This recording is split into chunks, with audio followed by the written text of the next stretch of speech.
के हाजर अकाली दल दे विच बगावत वेखण नूं मिल रही है। जी हां, मनप्रीत याली वोट नहीं पाउणगे किसी उम्मीदवार नूं भी। दसदे कि राष्ट्रपति नूं लैके वोटां पै रही ने, अज वोटां पै रही ने, तां इस वेले दी वड्डी खबर सामने आ रही है। मनप्रीत याली दे वल्लों वोट नहीं पाई जाएगी। उन्हां दा कहना है कि मैं वोट नहीं पावांगा, राष्ट्रपति चोण दे विच वोट नहीं पाउणगे। सिख कौम दीआं भावनावां दा हवाला उन्हां दे वल्लों दिता गया। पंजाब दे मुद्दिआं ते ज़मीर दी आवाज़ दा जिक्र करदे भी नजर आए ने और पार्टी ते सिख कौम तो सलाह नहीं लई गई है, यह भी उन्होंने कहा। यानी कि किते ना किते पार्टी तो भी नाराज चल रहे ने। पार्टी ने सिख कौम तो सलाह नहीं लई है। साडी लीडरशिप दियां कमियां रही ने। सो दस दईए कि पहला गठजोड़ दे विच सी बीजेपी दे नाल श्रोमणी अकाली दल और इस वेले एनडीए दे उम्मीदवार ने द्रौपदी मुर्मू।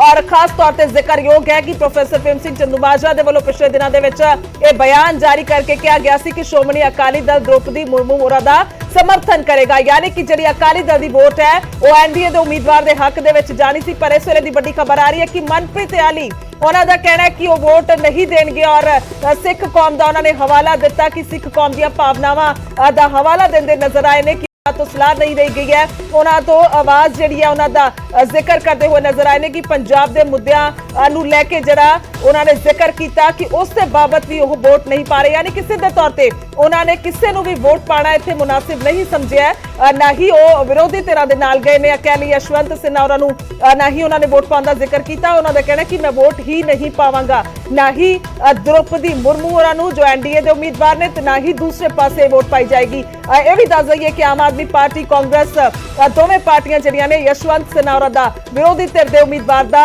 समर्थन कर रही ने और उन्होंने वोट जिहड़ा वो पाया जा रहा उन्होंने दस दिता। पर दूसरे पासे श्रोमणी अकाली दल जो इस तो पहला बीजेपी के नाल गठजोड़ दे विच रही, लंबा समा सरकार दे विच रही, तो हुण एनडीए के उम्मीदवार ने द्रौपदी मुर्मू और खास तौर पर जेकर विधायक होरां दा जिक्र करदे मनप्रीत याली का जिक्र करदे तो दाखा तो विधायक ने और दो ही खलोते विधायक जेकर गल की जाए तो दो ही विधायक श्रोमणी अकाली दल तो ने, एक बीएसपी तो ने, क्योंकि गठजोड़ दे विच जिहड़ी चोण लड़ी गई सी। पर मनप्रीत याली विधायक के तौर पर जिहड़ा वोट का भुगतान करना सी उन्होंने पर सीधे तौर पर हुण मना करते हुए नजर आ रहे हैं। तो जेकर असीं कारण का जिक्र करते हैं तो कारण दे विच उन्होंने पार्टी का जिक्र किया। पार्टी तो नाराज नजर आ रहे, सिख कौम दीआं भावनावां दा उन्होंने हवाला दिता है और पंजाब के मुद्दे यह भी दस दईए कि जिस तरह दे नाल वड्डे पद्धर ते किसानां दा प्रदर्शन नजर आया सी। किसानां दे प्रदर्शन दे विच यह गठजोड़ टुटिया सी तां लंबा समा बॉर्डरां ते किसान बैठे रहे। उस तो बाद जिहड़ा गठजोड़ भी टुटिया तो उस तो बाद हालांकि कानून वापस ले लए गए सन,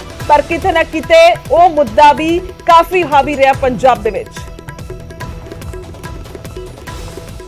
अज बड़े अहम मुद्दे ते मैं तुहाडे नाल लाइव हो रहा, रूबरू हो रहा, क्योंकि अज देश के राष्ट्रपति की जिहड़ी चोण होण जा रही है अते इस चोण दे विच जो मैं अपने तौर पर जिहड़ा इस चोण का बाईकाट कर रहा उस दे संबंध दे विच तुहाडे नाल विचार साझे करन लई रूबरू होया भी क्यों बाईकाट कर रहे हैं।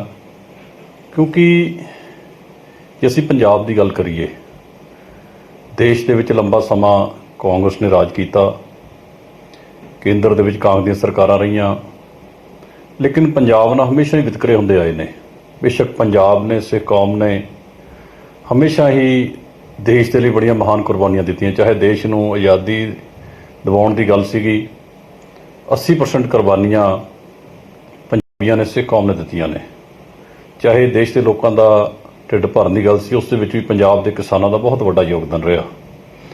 लेकिन देश आज़ाद होने तो बाद साडे नाल बड़े वितकरे होए ने। सब तो पहला तो सिखां नूं जराइम पेशा कौम का खिताब दिता गया केंद्र की सरकार वालों, अते उस तो बाद साडे जिहड़े पंजाब दे मुद्दे सीगे, जिहड़े सानूं जिहड़ा पंजाब दिता गया जिहदे विच पंजाबी बोलदे इलाके जिहड़े वो नहीं दिते गए। चंडीगढ़ जिहड़ा पंजाब दे पिंडां नूं उजाड़ के वसाया गया सी, जिते उपर पंजाब का हक आ चंडीगढ़ ते, वो चंडीगढ़ अज तक सानूं पंजाब नूं नहीं दिता गया। पंजाब के जिहड़े पाणियां दे मसले ने वो हल नहीं किए गए। SYL जिहड़ी धक्के नाल नहर कड्ढण दा जिहड़ा वो सारी शुरुआत भी केंद्र की कांग्रेस सरकार वालों की गई। उहदे नाल ही जिहड़ी सिखां दी नस्लकुशी हुई आ, दरबार साहब ते हमला होया, 84 दे विच जो दंगे होए ने, सारिਆਂ ਲਈ जिहड़ी कांग्रेस जिम्मेवार आ। सो इसलिए कांग्रेस तो सानूं कोई भी उम्मीद नहीं ਕਿ ਉਹ ਸਾਡੇ ਪੰਜਾਬ ਦੇ ਨਾ ਮਸਲਿਆਂ ਦਾ ਹੱਲ ਕਰੂਗੀ, ਜਿਨ੍ਹਾਂ ਨੇ ਬਹੁਤ ਵੱਡੀਆਂ ਧੱਕੇਸ਼ਾਹੀਆਂ ਪੰਜਾਬ ਦੇ ਨਾਲ ਸਿੱਖ ਕੌਮ ਨਾਲ ਕੀਤੀਆਂ ਨੇ। ਲੇਕਿਨ ਭਾਰਤੀ ਜਨਤਾ ਪਾਰਟੀ, ਜਿਹਦੇ ਨਾਲ ਸਾਡੇ ਅਲਾਇੰਸ ਵੀ ਰਿਹਾ ਸ਼੍ਰੋਮਣੀ ਅਕਾਲੀ ਦਲ ਦਾ, ਇਸ ਪਾਰਟੀ ਤੋਂ ਸਾਨੂੰ ਬਹੁਤ ਵੱਡੀਆਂ ਉਮੀਦਾਂ ਸੀ ਕਿ ਇਹ ਪਾਰਟੀ ਸਾਡੇ ਮਸਲੇ ਹੱਲ ਕਰੂਗੀ। ਲੇਕਿਨ ਭਾਜਪਾ ਦੀ ਕੇਂਦਰ ਦੇ ਵਿੱਚ ਸਰਕਾਰ ਆਉਣ ਤੋਂ ਬਾਅਦ ਵੀ ਸਾਡੇ ਮਸਲੇ ਹੱਲ ਨਹੀਂ ਹੋਏ। ਚਾਹੇ ਕਿਤੇ ਸਾਡੀ ਲੀਡਰਸ਼ਿਪ ਦੀਆਂ ਕਮੀਆਂ ਰਹੀਆਂ ਨੇ ਜਾਂ ਕਿਤੇ ਕੋਈ ਨਿੱਜੀ ਸਵਾਰਥ ਰਹੇ ਨੇ, ਕਾਰਨ ਪਤਾ ਨਹੀਂ ਕੀ ਨੇ, ਲੇਕਿਨ ਉਹ ਮਸਲੇ ਸਾਡੇ ਹੱਲ ਨਹੀਂ ਹੋਏ। ਅਤੇ ਹੁਣ ਵੀ ਜੋ ਪਾਰਟੀ ਵੱਲੋਂ ਜੋ ਭਾਜਪਾ ਨੂੰ, ਉਹਨਾਂ ਦੇ ਉਮੀਦਵਾਰ ਨੂੰ, ਕਿਉਂਕਿ ਜੋ ਭਾਜਪਾ ਦਾ ਉਮੀਦਵਾਰ ਆ ਉਹ ਪਛੜੇ ਕਬੀਲਿਆਂ ਦੇ ਵਿੱਚੋਂ ਆ, ਸਾਡਾ ਉਸ ਨਾਲ ਕੋਈ ਵਿਰੋਧ ਨਹੀਂ। ਲੇਕਿਨ ਜੋ ਪਾਰਟੀ ਵੱਲੋਂ ਫੈਸਲਾ ਲਿਆ ਗਿਆ ਵੋਟ ਪਾਉਣ ਦਾ, ਉਹਦੇ ਲਈ ਮੈਂ ਸਮਝਦਾ ਕਿ ਮੇਰੇ ਤੋਂ ਵੀ ਕੋਈ ਸਲਾਹ ਨਹੀਂ ਲਈ ਗਈ, ਪੁੱਛਿਆ ਨਹੀਂ ਗਿਆ। ਉਹਦੇ ਨਾਲ ਹੀ ਮੈਂ ਸਮਝਦਾ ਕਿ ਜਿਹੜੀ ਸਿੱਖ ਕੌਮ ਤੋਂ ਵੀ ਉਹਦੇ ਬਾਰੇ ਕੋਈ ਰਾਏ ਨਹੀਂ ਲਈ ਗਈ। ਮੈਂ ਵੋਟ ਪਾਉਣ ਤੋਂ ਪਹਿਲਾਂ ਆਪਣੇ ਹਲਕੇ ਦੇ ਜਿਹੜੇ ਲੋਕ ਨੇ, ਜਿਨ੍ਹਾਂ ਨੇ ਮੈਨੂੰ ਇਸ ਵੋਟ ਦਾ ਅਧਿਕਾਰ ਦਿੱਤਾ, ਉਹਨਾਂ ਦੇ ਨਾਲ ਸਲਾਹ ਮਸ਼ਵਰਾ ਕਰਨ ਤੋਂ ਬਾਅਦ, ਵਰਕਰਾਂ ਨਾਲ ਸਲਾਹ ਮਸ਼ਵਰਾ ਕਰਨ ਤੋਂ ਬਾਅਦ, ਇੱਥੋਂ ਤੱਕ ਕਿ ਬਹੁਤ ਸੰਮਤੀ ਸ਼੍ਰੋਮਣੀ ਅਕਾਲੀ ਦਲ ਦੀ ਲੀਡਰਸ਼ਿਪ ਨਾਲ ਸਲਾਹ ਕਰਨ ਤੋਂ ਬਾਅਦ, ਬੁੱਧੀਜੀਵੀ ਵਰਗ ਦੇ ਨਾਲ ਸਲਾਹ ਕਰਨ ਤੋਂ ਬਾਅਦ, ਅਤੇ ਉਹਦੇ ਨਾਲ ਹੀ ਜਿਹੜੀ ਪੰਥ ਦੀ ਜਿਹੜੀ ਸੋਚ ਹੈਗੀ ਆ, ਪੰਥ ਦੀਆਂ ਜੋ ਭਾਵਨਾਵਾਂ ਨੇ, ਉਹਨਾਂ ਅਨੁਸਾਰ ਇਹ ਜਿਹੜਾ ਬਾਈਕਾਟ ਕਰਨ ਦਾ ਫੈਸਲਾ ਲਿਆ। ਕਿਉਂਕਿ ਜਿਹੜੇ ਸਾਡੇ ਪੰਜਾਬ ਦੇ ਮਸਲੇ ਨੇ, ਚਾਹੇ ਉਹ ਚੰਡੀਗੜ੍ਹ ਦਾ ਮਸਲਾ, ਅੱਜ ਦੇ ਚੰਡੀਗੜ੍ਹ ਦੇ ਵਿੱਚ ਕੇਂਦਰ ਦੀ ਸਰਕਾਰ ਵੱਲੋਂ ਹਰਿਆਣੇ ਨੂੰ ਵਿਧਾਨ ਸਭਾ ਬਣਾਉਣ ਦੀ ਜਗ੍ਹਾ ਦਿੱਤੀ ਜਾ ਰਹੀ ਹੈ, ਜੋ ਸ਼ਰੇਆਮ ਸਾਡੇ ਨਾਲ ਧੱਕਾ, ਬਿਲਕੁਲ ਉਹ ਜਗ੍ਹਾ ਨਹੀਂ ਦੇਣੀ ਚਾਹੀਦੀ। ਉਹਦੇ ਨਾਲ ਹੀ ਜਿਹੜੀ ਪੰਜਾਬ ਯੂਨੀਵਰਸਿਟੀ ਆ ਉਸ ਦਾ ਕੇਂਦਰੀਕਰਨ ਕੀਤਾ ਜਾ ਰਿਹਾ, ਉਹ ਵੀ ਸਾਡੇ ਨਾਲ ਧੱਕਾ ਵਾ। ਕੇਂਦਰ ਦੇ ਜਿਹੜੇ ਮੁਲਾਜ਼ਮਾਂ ਦੇ ਸਰਵਿਸ ਰੂਲ ਲਾਗੂ ਕੀਤੇ ਜਾ ਰਹੇ ਨੇ, ਸਾਡਾ ਬਿਆਸ ਮੈਨੇਜਮੈਂਟ ਬੋਰਡ ਦਾ ਜਿਹੜਾ ਉਹ ਮਸਲਾ ਹੈਗਾ। ਸੋ ਉਹਦੇ ਨਾਲ ਹੀ ਬੰਦੀ ਸਿੰਘਾਂ ਦੀ ਰਿਹਾਈ ਦਾ ਜਿਹੜਾ ਮਾਮਲਾ ਹੈਗਾ, ਅਤੇ ਉਸ ਤੋਂ ਵੀ ਧੱਕਾ ਜਿਹੜਾ ਕੀਤਾ ਗਿਆ ਕਿ SYL ਤੇ ਰਿਹਾਈ ਵਰਗੇ ਜਿਹੜੇ ਗੀਤ ਜਿਹੜੇ ਪੰਜਾਬ ਦੇ ਹੱਕਾਂ ਦੀ ਗੱਲ ਕਰਦੇ ਨੇ, ਉਹਨਾਂ ਸੋ ਇਹ ਜਿਹੜੀਆਂ ਧੱਕੇਸ਼ਾਹੀਆਂ ਕੀਤੀਆਂ ਗਈਆਂ ਨੇ ਪੰਜਾਬ ਦੇ ਨਾਲ। ਸੋ ਇਸੇ ਕਰਕੇ ਜਿਹੜਾ ਪੰਜਾਬੀਆਂ ਦੇ ਜੋ ਮਨਾਂ ਦੇ ਵਿੱਚ ਇਸ ਗੱਲ ਦਾ ਵਿਰੋਧ ਹੈ। ਸੋ ਜੇ ਭਾਜਪਾ ਚਾਹੁੰਦੀ ਆਉਣ ਵਾਲੇ ਸਮੇਂ ਦੇ ਵਿੱਚ ਪੰਜਾਬ ਦੇ ਲੋਕਾਂ ਦਾ ਸਹਿਯੋਗ ਲੈਣਾ, ਸਿੱਖ ਕੌਮ ਦਾ ਸਹਿਯੋਗ ਲੈਣਾ, ਤਾਂ ਜਿਹੜੇ ਪੰਜਾਬ ਦੇ ਮਸਲੇ ਨੇ ਇਹ ਪਹਿਲ ਦੇ ਆਧਾਰ ਤੇ ਹੱਲ ਕਰਨੇ ਪੈਣਗੇ, ਤਾਂ ਪੰਜਾਬ ਦੇ ਲੋਕ ਸਹਿਯੋਗ ਦੇ ਸਕਦੇ ਨੇ। ਤੇ ਨਹੀਂ ਤਾਂ ਜਿਹੜਾ ਪੰਜਾਬ ਹੈਗਾ ਹਮੇਸ਼ਾ ਹੀ ਆਪਣੇ ਹੱਕਾਂ ਲਈ ਲੜਾਈ ਲੜਦਾ ਆਇਆ ਤੇ ਆਉਣ ਵਾਲੇ ਸਮੇਂ ਵਿੱਚ ਵੀ ਲੜਦਾ ਰਹੂਗਾ। ਸ਼੍ਰੋਮਣੀ ਅਕਾਲੀ ਦਲ ਜਿਹੜੀ ਪੰਥ ਦੀ ਨੁਮਾਇੰਦਾ ਜਥੇਬੰਦੀ ਆ, ਜਿਸ ਨੇ ਹਮੇਸ਼ਾ ਹੀ ਪੰਜਾਬ ਦੇ ਹੱਕਾਂ ਲਈ ਬੜੀਆਂ ਲੜਾਈਆਂ ਲੜੀਆਂ ਨੇ। ਲੇਕਿਨ ਅੱਜ ਜੋ ਹਾਲਾਤ ਪਾਰਟੀ ਦੇ ਬਣੇ ਨੇ, ਅੱਜ 3 ਸੀਟਾਂ ਸਾਡੇ ਕੋਲ ਰਹਿ ਗਈਆਂ ਨੇ, ਕਿਤੇ ਨਾ ਕਿਤੇ ਉਹਦੇ ਵਿੱਚ ਜੋ ਪਾਰਟੀ ਵੱਲੋਂ ਪਿਛਲੇ ਸਮੇਂ 'ਚ ਗਲਤੀਆਂ ਕੀਤੀਆਂ ਗਈਆਂ, ਕੁਝ ਗਲਤ ਫੈਸਲੇ ਲਏ ਗਏ ਨੇ, ਮੈਂ ਸਮਝਦਾ ਉਹ ਵੀ ਇੱਕ ਕਾਰਨ ਨੇ। ਜੇ ਆਉਣ ਵਾਲੇ ਸਮੇਂ ਦੇ ਵਿੱਚ ਪਾਰਟੀ ਚਾਹੁੰਦੀ ਆ ਦੁਬਾਰਾ ਮਜ਼ਬੂਤ ਹੋਣਾ, ਆਪਣੇ ਪੈਰਾਂ 'ਤੇ ਖੜਾ ਹੋਣਾ, ਤਾਂ ਜੋ ਲੋਕਾਂ ਦੀਆਂ ਭਾਵਨਾਵਾਂ ਨੇ, ਸਿੱਖ ਕੌਮ ਦੀਆਂ ਭਾਵਨਾਵਾਂ ਨੇ, ਉਹਨਾਂ ਅਨੁਸਾਰ ਪਾਰਟੀ ਕੰਮ ਕਰੇ। ਪਿਛਲੇ ਸਮੇਂ 'ਚ ਸਰ ਇਕਬਾਲ ਸਿੰਘ ਝੁੰਦਾ ਦੀ ਅਗਵਾਈ ਦੇ ਵਿੱਚ ਇੱਕ ਕਮੇਟੀ ਬਣਾਈ ਗਈ ਸੀ, ਜਿਸ ਨੇ ਤਕਰੀਬਨ 100 ਹਲਕਿਆਂ ਦੇ ਵਿੱਚ ਜਾ ਕੇ ਵਰਕਰਾਂ ਨੂੰ ਮਿਲ ਕੇ, ਲੋਕਾਂ ਨੂੰ ਮਿਲ ਕੇ, ਜੋ ਲੋਕਾਂ ਦੀਆਂ ਭਾਵਨਾਵਾਂ ਨੇ ਜਾਂ ਵਰਕਰਾਂ ਦੀਆਂ ਭਾਵਨਾਵਾਂ ਨੇ, ਸਿੱਖ ਕੌਮ ਦੀਆਂ ਜੋ ਭਾਵਨਾਵਾਂ ਨੇ, ਉਸ ਰਿਪੋਰਟ ਦੇ ਵਿੱਚ ਉਹ ਸਾਰੇ ਜਿਹੜੀਆਂ ਲੋਕਾਂ ਦੀਆਂ ਭਾਵਨਾਵਾਂ ਦਰਜ ਕੀਤੀਆਂ ਗਈਆਂ ਨੇ। ਜੇ ਉਸ ਰਿਪੋਰਟ 'ਤੇ ਅਮਲ ਹੁੰਦਾ, ਉਸ ਨੂੰ ਲਾਗੂ ਕੀਤਾ ਜਾਂਦਾ, ਤਾਂ ਮੈਂ ਸਮਝਦਾ ਕਿ ਆਉਣ ਵਾਲੇ ਸਮੇਂ ਦੇ ਵਿੱਚ ਜਿਹੜੀ ਪਾਰਟੀ ਹੈਗੀ ਆ, ਜੇ ਪਾਰਟੀ 'ਚ ਤਬਦੀਲੀਆਂ, ਜਿਹੜੀਆਂ ਲੀਡਰਸ਼ਿਪ ਤਬਦੀਲੀਆਂ ਨੇ ਜਿਹੜੀਆਂ ਲਿਆਂਦੀਆਂ ਜਾਣ, ਤਾਂ ਮੈਂ ਸਮਝਦਾ ਕਿ ਜਿਹੜੀ ਪਾਰਟੀ ਆਉਣ ਵਾਲੇ ਸਮੇਂ ਦੇ ਵਿੱਚ ਮਜ਼ਬੂਤ ਹੋ ਸਕਦੀ ਹੈ। ਅਤੇ ਸ਼੍ਰੋਮਣੀ ਅਕਾਲੀ ਦਲ, ਜਿਸ ਤੋਂ ਬਹੁਤ ਵੱਡੀਆਂ ਆਸਾਂ ਨੇ ਲੋਕਾਂ ਨੂੰ, ਪੰਜਾਬ ਦੇ ਲੋਕਾਂ ਨੂੰ, ਸਿੱਖ ਕੌਮ ਨੂੰ, ਕਿ ਇਹ ਸਾਡੀ ਪੰਥ ਦੀ ਨੁਮਾਇੰਦਾ ਜਥੇਬੰਦੀ ਹੈ, ਖੇਤਰੀ ਪਾਰਟੀ ਹੈ, ਸਾਡੇ ਹੱਕਾਂ ਲਈ ਲੜੂਗੀ। ਲੇਕਿਨ ਇਹ ਪਾਰਟੀ ਤਾਂ ਹੀ ਮਜ਼ਬੂਤ ਹੋ ਸਕਦੀ ਹੈ ਜੇਕਰ ਸਿੱਖ ਦੇ ਭਾਵਨਾਵਾਂ ਅਨੁਸਾਰ, ਖਾਸ ਤੌਰ ਤੇ ਜੋ ਰਿਪੋਰਟ ਦੇ ਵਿੱਚ ਜੋ ਸਾਰਾ ਕੁਝ ਲਿਖਿਆ ਗਿਆ ਉਹਦੇ 'ਤੇ ਜੇ ਅਮਲ ਹੋਵੇ, ਤਾਂ ਆਉਣ ਵਾਲੇ ਸਮੇਂ ਦੇ ਵਿੱਚ ਪਾਰਟੀ ਮਜ਼ਬੂਤ ਹੋ ਸਕਦੀ ਹੈ। ਕਿਉਂਕਿ ਸਾਡਾ ਏਜੰਡਾ ਇਕੱਲਾ ਰਾਜ ਕਰਨਾ ਨਹੀਂ ਚਾਹੀਦਾ, ਰਾਜ ਸੱਤਾ ਹਾਸਲ ਕਰਨਾ ਨਹੀਂ ਚਾਹੀਦਾ। ਸਾਡਾ ਜਿਹੜਾ ਏਜੰਡਾ, ਸਾਡਾ ਲੋਕਾਂ ਦੀਆਂ ਭਾਵਨਾਵਾਂ, ਸਾਡੀਆਂ ਸਿੱਖ ਕੌਮ ਦੀ ਜਿਹੜੀ ਭਾਵਨਾਵਾਂ ਨੇ, ਉਹ ਪੰਜਾਬ ਦੇ ਜਿਹੜੇ ਹੱਕ ਨੇ ਉਹਨਾਂ ਦੀ ਖਾਤਰ ਜੇ ਅਸੀਂ ਇਹ ਸਾਡੀ ਸੰਸਥਾ, ਸਾਡੀ ਇਹ ਜਥੇਬੰਦੀ ਲੜਾਈ ਲੜੇ, ਸਭ ਤੋਂ ਪਹਿਲਾਂ ਸਾਨੂੰ ਜਿਹੜੀ ਸਾਡੀ ਸਿੱਖ ਕੌਮ ਦਾ ਸਹਿਯੋਗ ਜ਼ਰੂਰੀ ਆ, ਉਹਨਾਂ ਦਾ ਸਾਥ ਜ਼ਰੂਰੀ ਆ। ਸੋ ਰਾਜ ਸੱਤਾ ਦੇ ਪਿੱਛੇ ਭੱਜਣ ਦੀ ਬਜਾਏ ਅਸੀਂ ਆਪਣੇ ਹੱਕਾਂ ਦੇ ਲਈ, ਪੰਜਾਬ ਦੇ ਹੱਕਾਂ ਦੇ ਲਈ, ਸਿੱਖ ਕੌਮ ਦੇ ਹੱਕਾਂ ਲਈ ਜੇ ਪਾਰਟੀ ਲੜੇ, ਤਾਂ ਲੋਕਾਂ ਦਾ ਵਿਸ਼ਵਾਸ ਦੁਬਾਰਾ ਇਸ ਪਾਰਟੀ 'ਤੇ ਫਿਰ ਪੈਦਾ ਹੋ ਸਕਦਾ। ਸੋ ਇਸੇ ਕਰਕੇ ਹੀ ਜਿਹੜੀ ਅੱਜ ਜਿਹੜੀ ਇਹ ਚੋਣ ਹੋਣ ਜਾ ਰਹੀ ਹੈ ਉਹਦਾ ਮੈਂ ਜਿਹੜਾ ਬਾਈਕਾਟ ਕਰ ਰਿਹਾ, ਕਿਉਂਕਿ ਕਾਂਗਰਸ ਦਾ ਜਿਹੜਾ ਦੂਸਰਾ ਉਮੀਦਵਾਰ ਉਸ ਨੂੰ ਕਾਂਗਰਸ ਦੀ ਸਪੋਰਟ ਆ, ਹੁਣ ਤਾਂ ਅਸੀਂ ਵੋਟ ਪਾਈ ਨਹੀਂ ਸਕਦੇ। ਲੇਕਿਨ ਜਦੋਂ ਤੱਕ ਕੋਈ ਵੀ ਵਾਅਦਾ ਨਹੀਂ ਕੀਤਾ ਜਾਂਦਾ ਸਾਡੇ ਨਾਲ, ਕੋਈ ਕਮਿਟਮੈਂਟ ਨਹੀਂ ਦਿੱਤੀ ਜਾਂਦੀ ਕਿ ਇਹ ਜਿਹੜੀ ਦੁਬਾਰਾ ਇਹ ਵੋਟ ਪਾਉਣ ਦੀ ਗੱਲ ਕੀਤੀ ਗਈ, ਪਾਰਟੀ ਵੱਲੋਂ ਫੈਸਲਾ ਲਿਆ ਗਿਆ ਕਿ ਕੋਈ ਵੀ ਕਮਿਟਮੈਂਟ ਕੋਈ ਕੇਂਦਰ ਨੇ ਦਿੱਤੀ ਆ ਕਿ ਅਸੀਂ ਜਿਹੜੇ ਸਾਡੇ ਮਸਲੇ ਹੱਲ ਕਰਾਂਗੇ, ਜਿਹੜੇ ਪੰਜਾਬ ਦੇ ਮਸਲੇ ਹੱਲ ਕਰਨ ਲਈ ਜੇ ਕੋਈ ਵਾਅਦਾ ਕੀਤਾ ਤਾਂ ਪਰ ਅੱਜ ਤੱਕ ਸਾਡੇ ਧਿਆਨ ਦੇ ਵਿੱਚ ਕੋਈ ਲਿਆਂਦਾ ਨਹੀਂ ਗਿਆ। ਸੋ ਇਸੇ ਕਰਕੇ ਜੋ ਸਿੱਖ ਕੌਮ ਦੀਆਂ ਭਾਵਨਾਵਾਂ ਅਨੁਸਾਰ ਤੇ ਇਹ ਸਾਰਿਆਂ ਨਾਲ ਸਲਾਹ ਮਸ਼ਵਰਾ ਕਰਨ ਤੋਂ ਬਾਅਦ ਹੀ ਮੈਂ ਆਪਣੀ ਜ਼ਮੀਰ ਜੋ ਮੇਰੀ ਉਹ ਵੀ ਇਜਾਜ਼ਤ ਨਹੀਂ ਦਿੰਦੀ ਸੀ ਕਿ ਮੈਂ ਵੋਟ ਕਰਾਂ। ਸੋ ਇਸੇ ਲਈ ਅੱਜ ਦੀ ਜਿਹੜੀ ਚੋਣ ਇਸ ਤਰ੍ਹਾਂ ਬਾਈਕਾਟ ਕਰ ਰਿਹਾ। ਸੋ ਸਾਰਿਆਂ ਦਾ ਹੀ ਧੰਨਵਾਦ। ਸਾਡਾ ਕਿਸੇ ਨਾਲ ਕੋਈ ਨਿੱਜੀ ਵਿਰੋਧ ਨਹੀਂ, ਮਸਲਾ ਤਾਂ ਪੰਜਾਬ ਦੇ ਮਸਲਿਆਂ ਦੇ, ਸਿੱਖ ਕੌਮ ਦੇ ਮਸਲਿਆਂ ਦੀ ਗੱਲ ਆ। ਜੋ ਵੀ ਜੇ ਕੋਈ ਹੱਲ ਕਰਦਾ ਤਾਂ ਲੋਕ, ਪੰਜਾਬ ਦੇ ਲੋਕ, ਸਿੱਖ ਕੌਮ ਉਹਨਾਂ ਦਾ ਸਹਿਯੋਗ ਦੇ ਸਕਦੀ ਆ। ਸੋ ਇੰਨੀਆਂ ਬੇਨਤੀਆਂ ਕਰਦਾ ਮੈਂ ਖਿਮਾ ਦਾ ਜਾਚ ਕਰ। ਸਾਰਿਆਂ ਦਾ ਹੀ ਧੰਨਵਾਦ। ਸੋ ਮਨਪ੍ਰੀਤ ਇਆਲੀ ਉਹਨਾਂ ਦਾ ਜ਼ਿਕਰ ਕਰੀਏ ਤਾਂ ਸਿੱਧੇ ਸ਼ਬਦਾਂ ਦੇ ਵਿੱਚ ਉਹਨਾਂ ਦਾ ਕਹਿਣਾ ਹੈ ਕਿ ਜ਼ਮੀਰ ਦੀ ਆਵਾਜ਼ ਮੇਰੀ ਹੈ ਔਰ ਜ਼ਮੀਰ ਮੈਨੂੰ ਅਲਾਉ ਨਹੀਂ ਕਰ ਰਿਹਾ ਕਿ ਇਸ ਵੇਲੇ ਮੈਂ ਐਨਡੀਏ ਦੇ ਉਮੀਦਵਾਰ ਨੂੰ ਜਿਹੜਾ ਵੋਟ ਪਾਵਾਂ। ਖਾਸ ਤੌਰ ਤੇ ਜ਼ਿਕਰ ਕੀਤਾ ਗਿਆ ਲੀਡਰਸ਼ਿਪ ਦਾ ਵੀ ਜ਼ਿਕਰ ਕਰਦੇ ਨਜ਼ਰ ਆਏ ਕਿ ਬਦਲਾਅ ਦੀ ਲੋੜ ਹੈ ਔਰ ਕਿਉਂ ਇਹ ਫੈਸਲਾ ਲਿਆ ਗਿਆ ਜਦਕਿ ਸਿੱਖ ਕੌਮ ਨੂੰ ਸੁਣਿਆ ਨਹੀਂ ਗਿਆ, ਉਹਨਾਂ ਤੋਂ ਜਿਹੜੀ ਸਲਾਹ ਨਹੀਂ ਲਈ ਗਈ ਔਰ ਉਹਨਾਂ ਨੇ ਆਪਣੇ ਸਮਰਥਕਾਂ ਦਾ ਉਹਨਾਂ ਨੇ ਸਲਾਹ ਲਈ, ਉਹਨਾਂ ਦੇ ਨਾਲ ਗੱਲਬਾਤ ਕੀਤੀ, ਲੋਕਾਂ ਦੇ ਨਾਲ, ਹਲਕੇ ਦੇ ਲੋਕਾਂ ਨਾਲ ਜਿਨ੍ਹਾਂ ਨੇ ਉਹਨਾਂ ਨੂੰ ਵੋਟ ਪਾਈ ਹੈ। ਤਾਂ ਸਿੱਧੇ ਤੌਰ ਤੇ ਕਹਿ ਸਕਦੇ ਆ ਕਿ ਇੱਕ ਵੱਡਾ ਮਸਲਾ ਹੈ ਇਸ ਵੇਲੇ ਔਰ ਚਿੰਤਾ ਦਾ ਵਿਸ਼ਾ ਕਹਿ ਸਕਦੇ ਆ ਪਾਰਟੀ ਦੇ ਲਈ, ਕਿਉਂਕਿ ਅਕਾਲੀ ਦਲ ਦੇ ਵਿੱਚ ਇਸ ਵੇਲੇ ਬਗਾਵਤ ਨਜ਼ਰ ਆ ਰਹੀ ਹੈ। ਦਾਖਾ ਤੋਂ ਵਿਧਾਇਕ ਨੇ ਜਿਨ੍ਹਾਂ ਦਾ ਕਹਿਣਾ ਹੈ ਕਿ ਮੈਂ ਅੱਜ ਵੋਟ ਕਾਸਟ ਨਹੀਂ ਕਰਾਂਗਾ ਔਰ ਇਸ ਦਾ ਫੈਸਲਾ ਮੈਂ ਇਸ ਕਰਕੇ ਲੈ ਰਿਹਾ ਕਿਉਂਕਿ ਨਾ ਤਾਂ ਮੈਂ ਕਾਂਗਰਸ ਦਾ ਜਿਹੜਾ ਉਮੀਦਵਾਰ ਹੈ, ਕਹਿ ਲਈਏ ਕਿ ਵਿਰੋਧੀ ਧਿਰਾਂ ਦੇ ਵੱਲੋਂ ਇਕੱਠੇ ਹੋ ਕੇ ਜਿਹੜਾ ਉਮੀਦਵਾਰ ਦਿੱਤਾ ਗਿਆ ਯਸ਼ਵੰਤ ਸਿਨਹਾ, ਉਹਨਾਂ ਨੂੰ ਵੋਟ ਨਹੀਂ ਪਾ ਸਕਦੇ, ਤਾਂ ਦੂਸਰੇ ਪਾਸੇ ਐਨਡੀਏ ਦੇ ਵੀ ਹਾਲਾਂਕਿ ਉਹ ਉਹਨਾਂ ਦਾ ਵਿਰੋਧ ਨਹੀਂ ਕਰਦੇ ਕਿਉਂਕਿ ਆਦੀਵਾਸੀ ਸਮਾਜ ਤੋਂ ਆਉਂਦੇ ਨੇ, ਮਹਿਲਾ ਨੇ, ਪਰ ਦੂਸਰੇ ਪਾਸੇ ਉਹ ਐਨਡੀਏ ਦੇ ਉਮੀਦਵਾਰ ਹੋਣ ਦੇ ਚੱਲਦੇ ਵੀ ਉਹਨਾਂ ਨੂੰ ਵੋਟ ਨਹੀਂ ਪਾ ਸਕਦੇ। ਉਹਨਾਂ ਨੇ ਵੀ ਜ਼ਿਕਰ ਕੀਤਾ ਕਿ ਅਜਿਹਾ ਕੀ ਵਾਅਦਾ ਕੋਈ ਕੀਤਾ ਗਿਆ ਕੇਂਦਰ ਦੇ ਵੱਲੋਂ ਕਿ ਆਉਣ ਵਾਲੇ ਸਮੇਂ ਦੇ ਵਿੱਚ ਪੰਜਾਬ ਦੇ ਮੁੱਦਿਆਂ ਨੂੰ ਲੈ ਕੇ ਹੱਲ ਕੀਤਾ ਜਾਏਗਾ, ਕਿਉਂਕਿ ਮੁੱਖ ਮਸਲਾ ਇਹੀ ਹੈ ਕਿ ਪੰਜਾਬ ਦੇ ਮੁੱਦੇ ਬੇਸ਼ੱਕ ਉਹ ਬੀਬੀਐਮਬੀ ਦਾ ਮਸਲਾ ਹੋਵੇ ਜਾਂ ਫਿਰ ਚੰਡੀਗੜ੍ਹ ਦਾ ਮਸਲਾ ਹੋਵੇ ਕਿ ਪੰਜਾਬ ਨੂੰ ਦਿੱਤਾ ਜਾਣਾ ਜਾਂ ਫਿਰ ਪੰਜਾਬ ਯੂਨੀਵਰਸਿਟੀ ਦਾ ਜ਼ਿਕਰ ਕੀਤਾ ਹੋਵੇ, ਕਿਉਂਕਿ ਪਿਛਲੇ ਦਿਨਾਂ ਦੇ ਵਿੱਚ ਮਤਾ ਵੀ ਪਿਆ ਵਿਧਾਨ ਸਭਾ ਦੇ ਵਿੱਚ, ਤਾਂ ਉਸ ਵੇਲੇ ਵੀ ਖੁੱਲ ਕੇ ਬੋਲਦੇ ਹੋਏ ਮਨਪ੍ਰੀਤ ਇਆਲੀ ਨਜ਼ਰ ਆਏ ਸੀ। ਤਾਂ ਉਹ ਵੀ ਇਹਨਾਂ ਨੇ ਜ਼ਿਕਰ ਕੀਤਾ ਕਿ ਇਹ ਸਾਰੇ ਮੁੱਦੇ ਨੇ, ਇਹ ਪੰਜਾਬ ਦੇ ਮੁੱਦੇ ਨੇ, ਇਹ ਲੋਕਾਂ ਦੇ ਮੁੱਦੇ ਨੇ, ਖਾਸ ਤੌਰ ਤੇ ਸਿੱਖ ਕੌਮ ਦੇ, ਜਿਸ ਦਾ ਜ਼ਿਕਰ ਬਾਰ-ਬਾਰ ਕਰਦੇ ਨਜ਼ਰ ਆਏ ਨੇ ਕਿ ਸਾਡੀ ਪੰਥਕ ਪਾਰਟੀ ਹੈ ਤਾਂ ਅਸੀਂ ਇਸ ਕਰਕੇ ਹੀ ਮਜ਼ਬੂਤ ਹੋ ਸਕਦੇ ਹਾਂ ਆਉਣ ਵਾਲੇ ਦਿਨਾਂ ਵਿੱਚ, ਕਿਉਂਕਿ ਸਾਡੀਆਂ ਸਿਰਫ ਮਹਿਜ਼ ਗੱਠਜੋੜ ਦੇ ਨਾਲ ਵੀ 3 ਸੀਟਾਂ ਰਹਿ ਗਈਆਂ ਨੇ। ਇਸ ਦਾ ਕੋਈ ਬਹੁਤ ਵੱਡਾ ਕਾਰਨ ਹੀ ਹੋਏਗਾ ਤਾਂ ਜੇਕਰ ਅਸੀਂ ਲੋਕਾਂ ਤੱਕ ਦੁਬਾਰਾ ਤੋਂ ਪਹੁੰਚ ਕਰਨੀ ਹੈ, ਲੋਕਾਂ ਦੇ ਦਿਲਾਂ ਤੱਕ ਦੁਬਾਰਾ ਤੋਂ ਰਾਜ ਕਰਨਾ ਜਾਂ ਕਹਿ ਲਈਏ ਆਪਣੇ ਪੰਥ ਤੱਕ ਆਵਾਜ਼ ਪਹੁੰਚਾਉਣੀ ਹੈ, ਤਾਂ ਸਾਨੂੰ ਆਪਣੀਆਂ ਗਲਤੀਆਂ ਨੂੰ ਸੁਧਾਰਨਾ ਹੋਏਗਾ। ਯਾਨੀ ਕਿ ਫਿਰ ਤੋਂ ਉਹਨਾਂ ਨੂੰ ਫਿਰ ਤੋਂ ਇਹ ਲੱਗਦਾ ਹੈ ਕਿ ਆਖਰਕਾਰ ਅਸੀਂ ਗਲਤੀ ਦੁਬਾਰਾ ਕਰ ਰਹੇ ਹਾਂ, ਜੋ ਨਤੀਜੇ ਆਏ ਨੇ ਸਾਨੂੰ ਉਹਨਾਂ ਤੋਂ ਸੇਧ ਲੈਣੀ ਚਾਹੀਦੀ ਹੈ।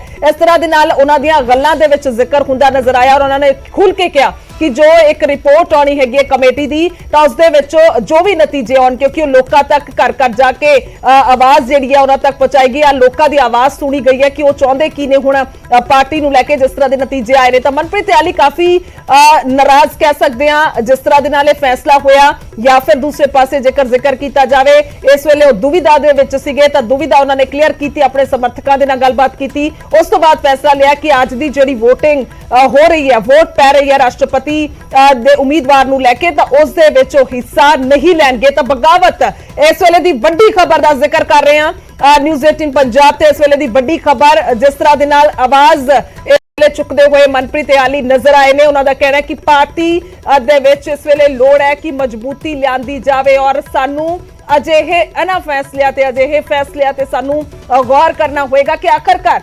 ਜਿਨ੍ਹਾਂ ਦੇ ਵੱਲੋਂ ਵੀ ਯਾਨੀ ਕਿ ਲੀਡਰਸ਼ਿਪ ਨੇ ਉਹਨਾਂ ਦੇ ਨਾਲ ਕੋਈ ਸਲਾਹ ਨਹੀਂ ਕੀਤੀ ਹੈ, ਇਸ ਦਾ ਵੀ ਜ਼ਿਕਰ ਉਹਨਾਂ ਨੇ ਕੀਤਾ। ਉਹ ਸਲਾਹ ਕਰਨੀ ਬਣਦੀ ਸੀ ਕਿਉਂਕਿ ਅਸੀਂ ਵੋਟ ਪਾਣੀ ਸੀ ਤਾਂ ਇਸ ਕਰਕੇ ਸਲਾਹ ਜਿਹੜੀ ਆ ਉਹ ਜ਼ਰੂਰੀ ਸੀ, ਪਰ ਉਹ ਵੀ ਨਹੀਂ ਕੀਤੀ ਗਈ ਹੈ। ਇਸ ਨੂੰ ਲੈ ਕੇ ਵੀ ਮਲਾਲ ਕਹਿ ਸਕਦੇ ਆ ਕਿ ਉਹਨਾਂ ਦੇ ਦਿਲ ਦੇ ਵਿੱਚ ਹੈ, ਤਾਂ ਉਹਦਾ ਵੀ ਜ਼ਿਕਰ ਉਹਨਾਂ ਨੇ ਕੀਤਾ। ਪਰ ਅਜਿਹਾ ਜੋ ਫੈਸਲਾ ਸਾਨੂੰ ਸੁਣਾ ਦਿੱਤਾ ਗਿਆ ਤਾਂ ਉਸ ਨੂੰ ਲੈ ਕੇ ਉਹਨਾਂ ਨੇ ਸਹਿਮਤੀ ਨਹੀਂ ਪ੍ਰਗਟਾਈ ਹੈ। ਹਾਲਾਂਕਿ ਜ਼ਿਕਰ ਕਰਦੀ ਹੈ ਪਿਛਲੇ ਦਿਨਾਂ ਦੇ ਵਿੱਚ ਸੁਖਬੀਰ ਬਾਦਲ ਜੋ ਸ਼੍ਰੋਮਣੀ ਅਕਾਲੀ ਦਲ ਦੇ ਪ੍ਰਧਾਨ ਨੇ ਨਿਊਜ਼ 18 ਤੇ ਉਹਨਾਂ ਨੇ ਖਾਸ ਗੱਲਬਾਤ ਕੀਤੀ, ਐਕਸਕਲੂਸਿਵ ਗੱਲਬਾਤ ਦੇ ਵਿੱਚ ਉਹਨਾਂ ਨੇ ਜ਼ਾਹਿਰ ਕੀਤਾ ਸੀ ਉਸ ਰਿਪੋਰਟ ਦਾ ਜਿਸ ਦਾ ਜ਼ਿਕਰ ਮਨਪ੍ਰੀਤ ਇਆਲੀ ਵੀ ਕਰਦੇ ਨਜ਼ਰ ਆ ਰਹੇ ਨੇ। ਉਹਨਾਂ ਨੇ ਕਿਹਾ ਸੀ ਕਿ ਮੈਂ ਸਾਰੀ ਉਮਰ ਤਾਂ ਪ੍ਰਧਾਨ ਨਹੀਂ ਬਣਿਆ ਰਹਿਣਾ, ਜੋ ਵੀ ਰਿਪੋਰਟ ਆਏਗੀ ਉਸ ਦੇ ਮੁਤਾਬਿਕ ਸਿਰ ਮੱਥੇ ਹੋਏਗਾ ਜੋ ਵੀ ਫੈਸਲਾ ਹੋਏਗਾ। ਤਾਂ ਇਹ ਵੀ ਅਹਿਮ ਜ਼ਿਕਰਯੋਗ ਇੱਥੇ ਹੈ।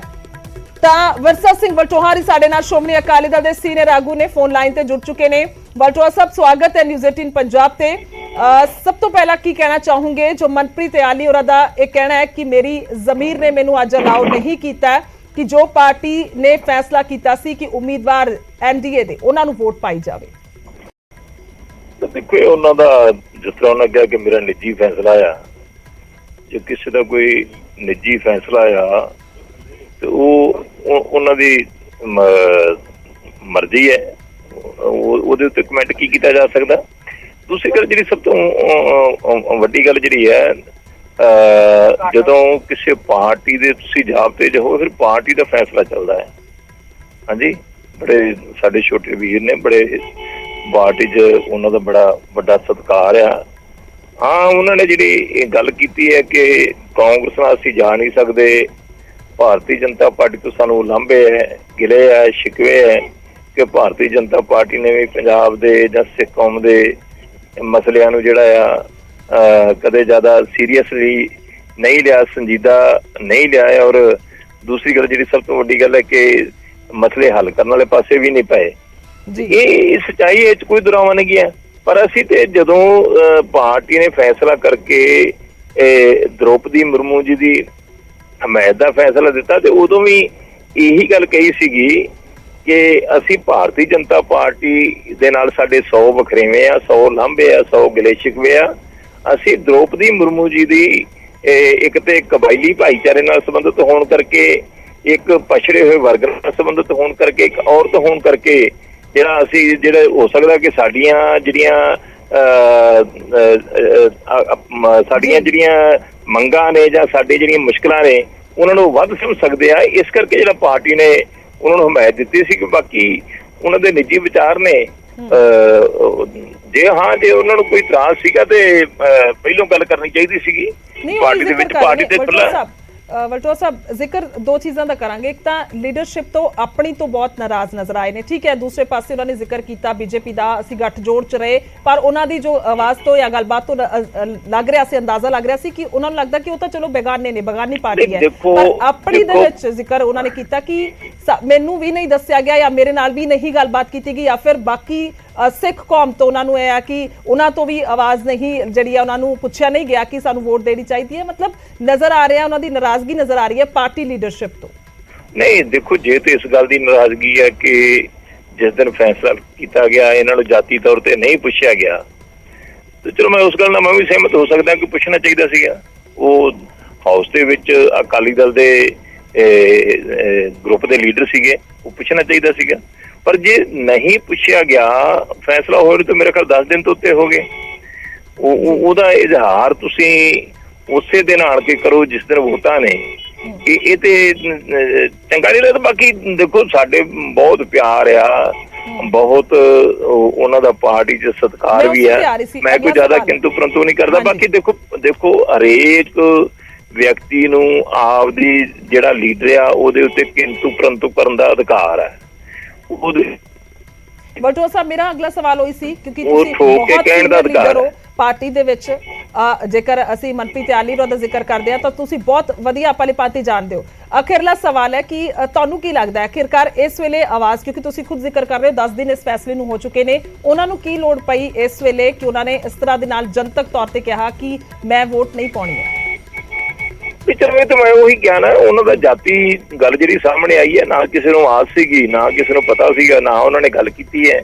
ਅੱਜ ਹੀ ਕਿਉਂ ਨਾ ਕੀਤਾ ਇਹ ਤੇ ਉਹੀ ਦੱਸ ਸਕਦੇ ਆ ਜੀ, ਉਹੀ ਦੱਸ ਸਕਦੇ ਨੇ। ਇਹ ਤੇ ਐਕਸਪਲੇਨ ਉਹੀ ਕਰ ਸਕਦੇ ਨੇ, ਇਹ ਸਾਰੇ ਗੱਲ ਦੀ ਵਿਆਖਿਆ ਤੇ ਉਹੀ ਕਰ ਸਕਦੇ ਨੇ। ਠੀਕ ਹੈ, ਠੀਕ ਹੈ। ਫੈਸਲਾ ਹੋਏ ਨੂੰ ਇੰਨੇ ਦਿਨ ਹੋ ਗਏ, ਜੇ ਉਹਨਾਂ ਨੂੰ ਕੋਈ ਇਤਰਾਜ਼ ਸੀਗਾ, ਹਾਂਜੀ, ਉਹ ਇਹਨੂੰ ਦੱਸਣਾ ਚਾਹੀਦਾ ਸੀਗਾ। ਬਾਕੀ ਹਾਂ, ਜਿਸ ਤੱਕ ਪਾਰਟੀ ਲੀਡਰਸ਼ਿਪ ਤੇ ਹੁੰਦਾ ਆ, ਇੱਕ ਘਰ ਦੇ ਵਿੱਚ ਵੀ ਆਪਦੇ ਮਾਂ-ਬਾਪ ਤੋਂ, ਆਪਦੇ ਘਰ ਦਾ ਜਿਹੜਾ ਚਲਾਉਣ ਵਾਲਾ ਹੁੰਦਾ, ਉਹ ਤੋਂ ਵੀ ਕਈ ਨਾ ਘਰ ਦੇ ਮੈਂਬਰਾਂ ਨੂੰ 100 ਲਾਂਭੇ ਹੁੰਦੇ ਨੇ, ਪੈਦਾ ਹੁੰਦੇ ਰਹਿੰਦੇ ਨੇ, ਕਈ ਘਾਟਾਂ ਰਹਿੰਦੀਆਂ ਨੇ। ਹਰ ਇੱਕ ਨੂੰ ਅਧਿਕਾਰ ਹੁੰਦਾ ਘਰ ਦੇ ਵਿੱਚ ਵੀ, ਭਾਈ ਤੇਰੇ ਤੋਂ ਆਹ ਘਾਟ ਰਹਿਣ ਡਈ ਹੈ, ਉਹ ਦੱਸਣੀ ਚਾਹੀਦੀ ਹੈ। ਠੀਕ ਹੈ, ਠੀਕ ਹੈ ਵਲਟੋਆ ਸਾਹਿਬ, ਸ਼ੁਕਰੀਆ, ਧੰਨਵਾਦ ਹੈ ਗੱਲਬਾਤ ਕਰਨ ਦੇ ਲਈ।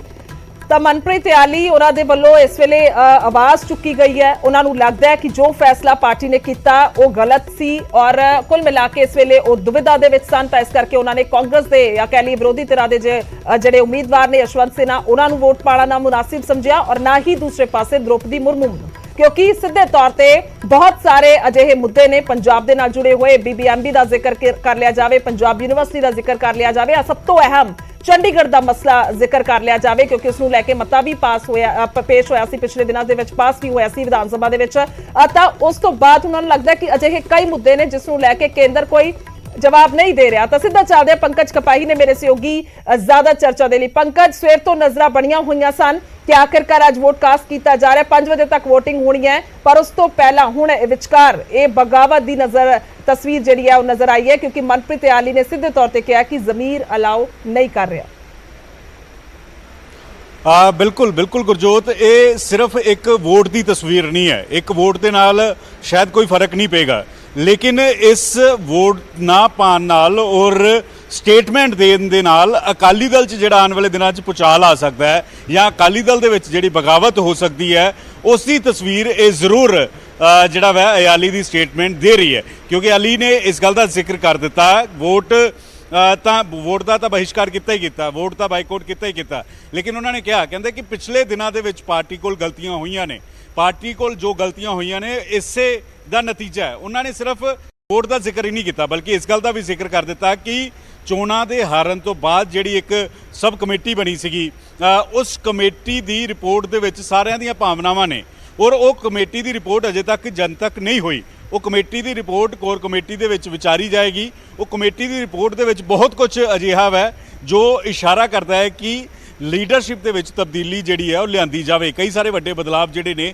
ਉਹ ਅਕਾਲੀ ਦਲ ਦੇ ਵਿੱਚ ਕੀਤੇ ਜਾਣ ਔਰ ਇਸ ਦੀ ਸ਼ੁਰੂਆਤ ਜਿਹੜੀ ਹੈ ਉਹ ਇਆਲੀ ਹੋਰਾਂ ਦੀ ਸਟੇਟਮੈਂਟ ਦੇ ਨਾਲ ਸ਼ੁਰੂ ਹੋ ਗਈ, ਜਿਸ ਗੱਲ ਦਾ ਜ਼ਿਕਰ ਕਿਉਂਕਿ ਸਿਰਫ 3 ਵਿਧਾਇਕ ਨੇ ਅਕਾਲੀ ਦਲ ਦੇ ਵਿਧਾਨ ਸਭਾ ਦੇ ਵਿੱਚ ਔਰ 3 ਵਿਧਾਇਕਾਂ ਚੋਂ ਇੱਕ ਵਿਧਾਇਕ ਨੇ ਇਆਲੀ ਸਾਹਿਬ ਦੀ ਇਹ ਸਟੇਟਮੈਂਟ ਇਹ ਬਹੁਤ ਕੁਝ ਇਸ਼ਾਰਾ ਕਰ ਰਹੀ ਹੈ ਕਿ ਕਿਸ ਤਰੀਕੇ ਦੇ ਨਾਲ ਇਸ ਵੇਲੇ ਮਨਪ੍ਰੀਤ ਸਿੰਘ ਇਆਲੀ ਪਾਰਟੀ ਦੇ ਵਿੱਚ ਖਫਾ ਨੇ, ਪਾਰਟੀ ਤੋਂ ਨਾਰਾਜ਼ ਨੇ। ਉਹਨਾਂ ਨੇ ਕਿਹਾ ਮੇਰੇ ਤੋਂ ਰਾਏ ਨਹੀਂ ਲਿੱਤੀ ਗਈ। ਉਹਨਾਂ ਨੇ ਜ਼ਿਕਰ ਇਹ ਵੀ ਕਰ ਦਿੱਤਾ ਕਿ ਜਿਹੜਾ ਕੇਂਦਰ ਦੇ ਨਾਲ ਮਸਲੇ ਨੇ ਪੰਜਾਬ ਦੇ, ਚਾਹੇ ਮਸਲਾ BBMB ਦਾ ਮੁੱਦਾ ਹੋਵੇ, ਚਾਹੇ ਮਸਲਾ ਪੰਜਾਬ ਯੂਨੀਵਰਸਿਟੀ ਦਾ ਹੋਵੇ, ਚਾਹੇ ਪਾਣੀ ਦਾ ਮਸਲਾ ਹੋਵੇ, ਇਸ ਵਜ੍ਹਾ ਕਰਕੇ ਉਹਨਾਂ ਨੇ ਕਿਹਾ ਕਿ ਮੇਰਾ ਜ਼ਮੀਰ ਜਿਹੜਾ ਵਾ ਉਹ ਇਜਾਜ਼ਤ ਨਹੀਂ ਦਿੰਦਾ ਕਿ ਮੈਂ ਜਿਹੜਾ ਵੋਟ ਕਿਸੇ ਵੀ ਉਮੀਦਵਾਰ ਨੂੰ ਪਾਵਾਂ। ਲੇਕਿਨ ਇੱਕ ਗੱਲ ਸਾਫ਼ ਹੈ ਕਿ ਅਗਰ ਕਮੇਟੀ ਦੀ ਰਿਪੋਰਟ ਖੁੱਲ੍ਹਦੀ ਹੈ ਤਾਂ ਉਸ ਕਮੇਟੀ ਦੀ ਰਿਪੋਰਟ ਦੇ ਵਿੱਚ ਕੀ ਕੁਝ ਹੁੰਦਾ ਹੈ ਔਰ ਇਆਲੀ ਦਾ ਅਗਲਾ ਸਟੈਪ ਕੀ ਹੋਏਗਾ। ਕੀ ਸਿਰਫ ਇੱਕ ਵੋਟ ਨਾ ਪਾਉਣ ਤੱਕ ਹੀ ਇਆਲੀ ਸੀਮਿਤ ਰਹਿਣਗੇ ਜਾਂ ਜਿਸ ਤਰੀਕੇ ਨਾਲ ਕਹਿ ਰਹੇ ਨੇ ਕਿ ਲੀਡਰਸ਼ਿਪ 'ਚ ਵੀ ਤਬਦੀਲੀਆਂ ਚਾਹੀਦੀਆਂ ਨੇ, ਉਸ ਰਿਪੋਰਟ ਦੇ ਵਿੱਚ ਸਾਰਿਆਂ ਦੀਆਂ ਭਾਵਨਾਵਾਂ ਨੇ, ਤਾਂ ਆਉਣ ਵਾਲੇ ਦਿਨਾਂ ਦੇ ਵਿੱਚ ਅਕਾਲੀ ਦਲ ਦੇ ਲਈ ਮੁਸ਼ਕਲ ਜ਼ਰੂਰ ਮਨਪ੍ਰੀਤ ਸਿੰਘ ਇਆਲੀ ਜਿਹੜੇ ਨੇ ਉਹ ਖੜੇ ਕਰ ਸਕਦੇ ਨੇ। ਗੁਰਜੋਤ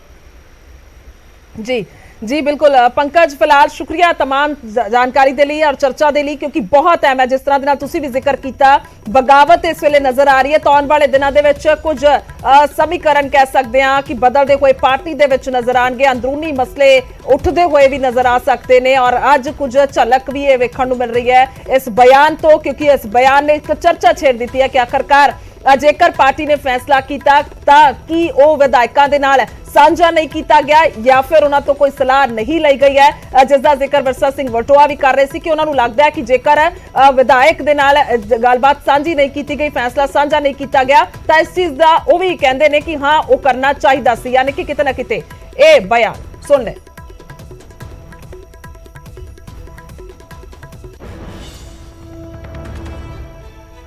ਅੱਜ ਬੜੇ ਅਹਿਮ ਮੁੱਦੇ ਤੇ ਮੈਂ ਤੁਹਾਡੇ ਨਾਲ ਲਾਈਵ ਹੋ ਰਿਹਾ, ਰੂਬਰੂ ਹੋ ਰਿਹਾ, ਕਿਉਂਕਿ ਅੱਜ ਦੇਸ਼ ਦੇ ਰਾਸ਼ਟਰਪਤੀ ਦੀ ਜਿਹੜੀ ਚੋਣ ਹੋਣ ਜਾ ਰਹੀ ਆ ਅਤੇ ਇਸ ਚੋਣ ਦੇ ਵਿੱਚ ਜੋ ਮੈਂ ਆਪਣੇ ਤੌਰ ਤੇ ਜਿਹੜਾ ਇਸ ਚੋਣ ਦਾ ਬਾਈਕਾਟ ਕਰ ਰਿਹਾ ਉਸ ਦੇ ਸੰਬੰਧ ਦੇ ਵਿੱਚ ਤੁਹਾਡੇ ਨਾਲ ਵਿਚਾਰ ਸਾਂਝੇ ਕਰਨ ਲਈ ਰੂਬਰੂ ਹੋਇਆ ਵੀ ਕਿਉਂ ਬਾਈਕਾਟ ਕਰ ਰਹੇ ਹਾਂ। ਕਿਉਂਕਿ ਜੇ ਅਸੀਂ ਪੰਜਾਬ ਦੀ ਗੱਲ ਕਰੀਏ, ਦੇਸ਼ ਦੇ ਵਿੱਚ ਲੰਬਾ ਸਮਾਂ ਕਾਂਗਰਸ ਨੇ ਰਾਜ ਕੀਤਾ, ਕੇਂਦਰ ਦੇ ਵਿੱਚ ਕਾਂਗਰਸ ਦੀਆਂ ਸਰਕਾਰਾਂ ਰਹੀਆਂ, ਲੇਕਿਨ ਪੰਜਾਬ ਨਾਲ ਹਮੇਸ਼ਾ ਹੀ ਵਿਤਕਰੇ ਹੁੰਦੇ ਆਏ ਨੇ। ਬੇਸ਼ੱਕ ਪੰਜਾਬ ਨੇ, ਸਿੱਖ ਕੌਮ ਨੇ ਹਮੇਸ਼ਾ ਹੀ ਦੇਸ਼ ਦੇ ਲਈ ਬੜੀਆਂ ਮਹਾਨ ਕੁਰਬਾਨੀਆਂ ਦਿੱਤੀਆਂ। ਚਾਹੇ ਦੇਸ਼ ਨੂੰ ਆਜ਼ਾਦੀ ਦਿਵਾਉਣ ਦੀ ਗੱਲ ਸੀਗੀ, 80% ਕੁਰਬਾਨੀਆਂ ਪੰਜਾਬੀਆਂ ਨੇ, ਸਿੱਖ ਕੌਮ ਨੇ ਦਿੱਤੀਆਂ ਨੇ। ਚਾਹੇ ਦੇਸ਼ ਦੇ ਲੋਕਾਂ ਦਾ ਢਿੱਡ ਭਰਨ ਦੀ ਗੱਲ ਸੀ, ਉਸ ਦੇ ਵਿੱਚ ਵੀ ਪੰਜਾਬ ਦੇ ਕਿਸਾਨਾਂ ਦਾ ਬਹੁਤ ਵੱਡਾ ਯੋਗਦਾਨ ਰਿਹਾ। ਲੇਕਿਨ ਦੇਸ਼ ਆਜ਼ਾਦ ਹੋਣ ਤੋਂ ਬਾਅਦ ਸਾਡੇ ਨਾਲ ਬੜੇ ਵਿਤਕਰੇ ਹੋਏ ਨੇ। ਸਭ ਤੋਂ ਪਹਿਲਾਂ ਤਾਂ ਸਿੱਖਾਂ ਨੂੰ ਜਰਾਇਮ ਪੇਸ਼ਾ ਕੌਮ ਦਾ ਖਿਤਾਬ ਦਿੱਤਾ ਗਿਆ ਕੇਂਦਰ ਦੀ ਸਰਕਾਰ ਵੱਲੋਂ, ਅਤੇ ਉਸ ਤੋਂ ਬਾਅਦ ਸਾਡੇ ਜਿਹੜੇ ਪੰਜਾਬ ਦੇ ਮੁੱਦੇ ਸੀਗੇ ਜਿਹੜੇ ਸਾਨੂੰ ਜਿਹੜਾ ਪੰਜਾਬ ਦਿੱਤਾ ਗਿਆ, ਜਿਹਦੇ ਵਿੱਚ ਪੰਜਾਬੀ ਬੋਲਦੇ ਇਲਾਕੇ ਜਿਹੜੇ ਉਹ ਨਹੀਂ ਦਿੱਤੇ ਗਏ। ਚੰਡੀਗੜ੍ਹ ਜਿਹੜਾ ਪੰਜਾਬ ਦੇ ਪਿੰਡਾਂ ਨੂੰ ਉਜਾੜ ਕੇ ਵਸਾਇਆ ਗਿਆ ਸੀ, ਜਿਹਦੇ ਉੱਪਰ ਪੰਜਾਬ ਦਾ ਹੱਕ ਆ ਚੰਡੀਗੜ੍ਹ ਤੇ, ਉਹ ਚੰਡੀਗੜ੍ਹ ਅਜੇ ਤੱਕ ਸਾਨੂੰ ਪੰਜਾਬ ਨੂੰ ਨਹੀਂ ਦਿੱਤਾ ਗਿਆ। ਪੰਜਾਬ ਦੇ ਜਿਹੜੇ ਪਾਣੀਆਂ ਦੇ ਮਸਲੇ ਨੇ ਉਹ ਹੱਲ ਨਹੀਂ ਕੀਤੇ ਗਏ। SYL ਜਿਹੜੀ ਧੱਕੇ ਨਾਲ ਨਹਿਰ ਕੱਢਣ ਦਾ ਜਿਹੜਾ ਉਹ ਸਾਰੀ ਸ਼ੁਰੂਆਤ ਵੀ ਕੇਂਦਰ ਦੀ ਕਾਂਗਰਸ ਸਰਕਾਰ ਵੱਲੋਂ ਕੀਤੀ ਗਈ। ਉਹਦੇ ਨਾਲ ਹੀ ਜਿਹੜੀ ਸਿੱਖਾਂ ਦੀ ਨਸਲਕੁਸ਼ੀ ਹੋਈ ਆ, ਦਰਬਾਰ ਸਾਹਿਬ ਤੇ ਹਮਲਾ ਹੋਇਆ, 84 ਦੇ ਵਿੱਚ ਜੋ ਦੰਗੇ ਹੋਏ ਨੇ, ਸਾਰਿਆਂ ਲਈ ਜਿਹੜੀ ਕਾਂਗਰਸ ਜ਼ਿੰਮੇਵਾਰ ਆ।